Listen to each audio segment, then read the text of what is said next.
Hello everyone, my name is María Laura Fabrizio and I am a researcher in the Social Science and Humanities Department at the Argentine Antarctic Institute.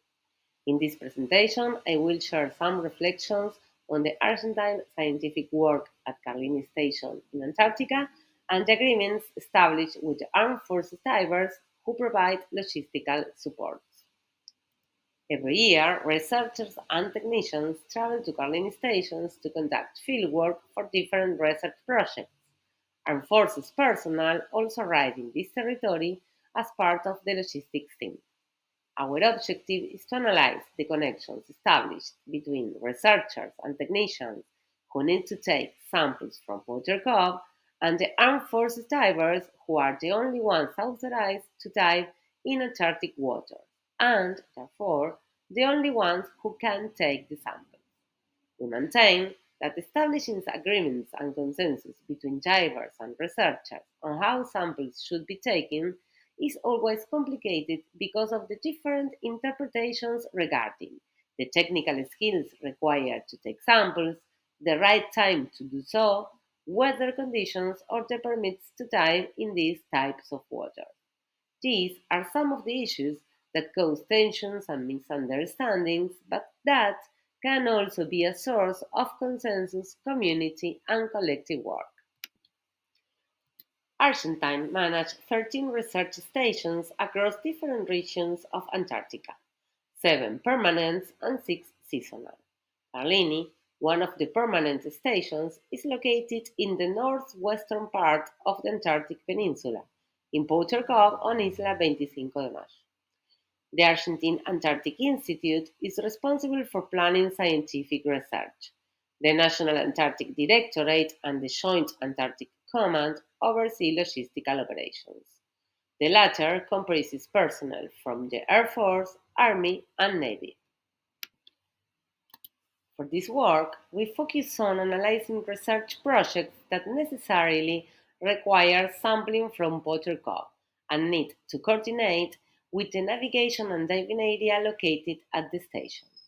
We analyze the records from the ethnographic fieldwork we carry out during the 2023 and 2024 Antarctic summer campaign, which include interviews with scientific, technical, logistical, and military personnel and participant observation of the various activities carried out by each of the subjects.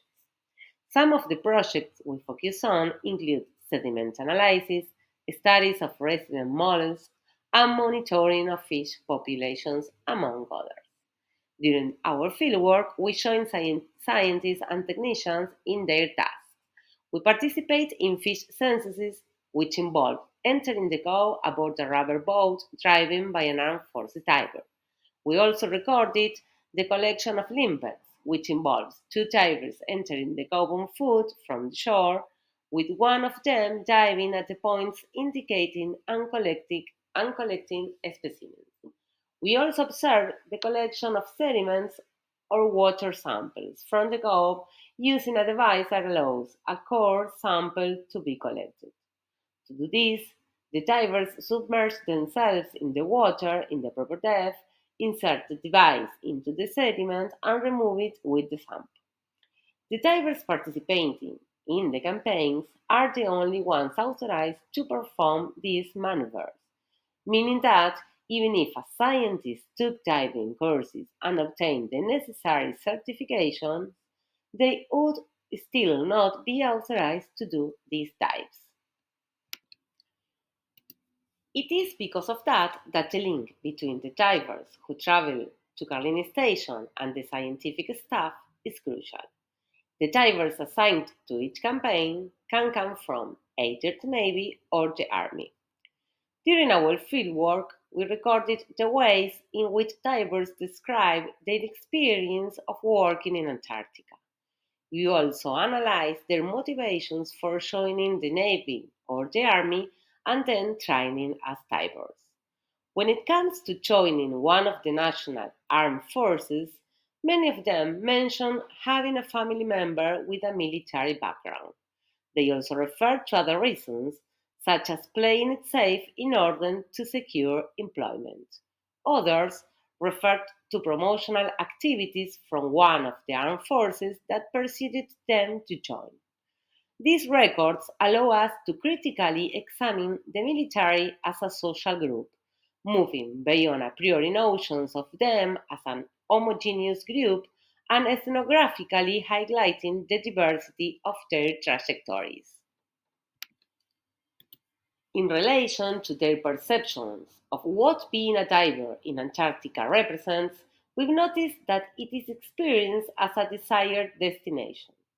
The experience is not always seen as a stepping stone in their professional career, but there are mentions that being assigned to the Antarctic continent is lucky, an honor, or a source of pride, an opportunity that cannot be missed. In some cases, they have family who, besides being or having been part of the Navy, were also assigned to Antarctica. At the same time, they do not consider diving in Antarctic waters to be more difficult than in other areas where they have dived.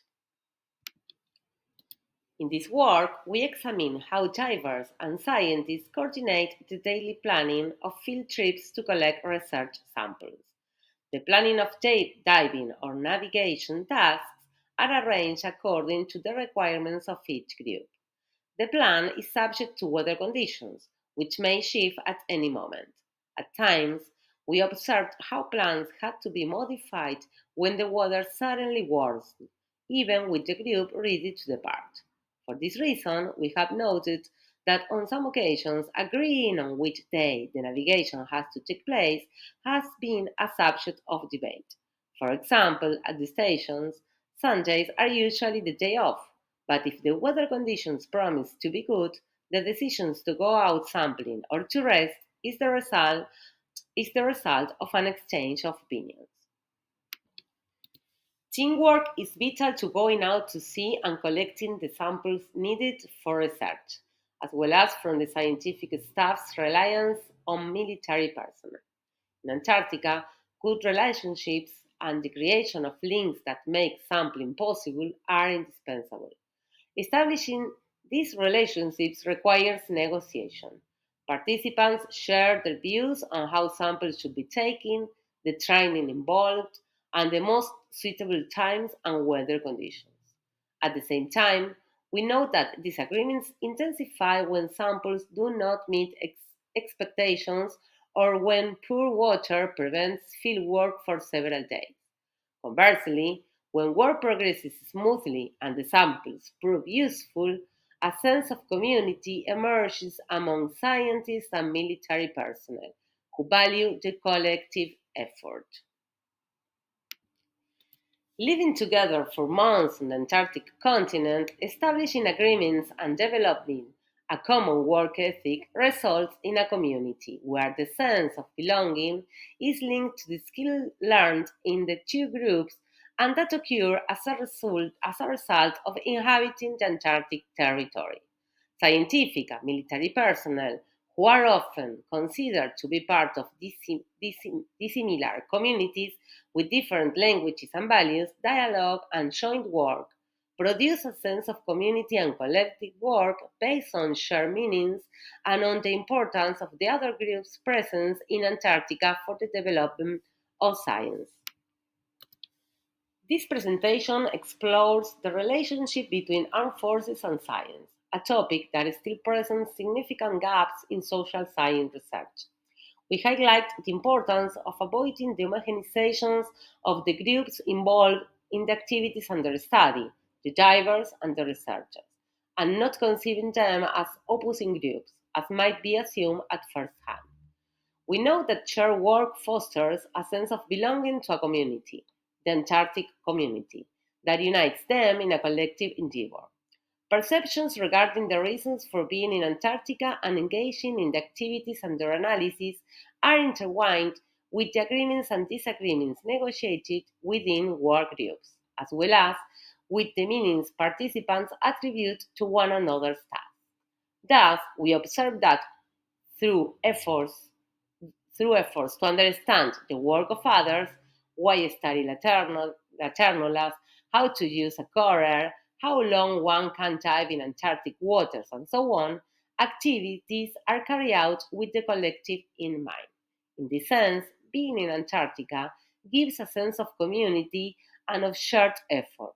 It generates recognitions of the importance of each other's work and promotes working side by side. Thank you very much for your attention.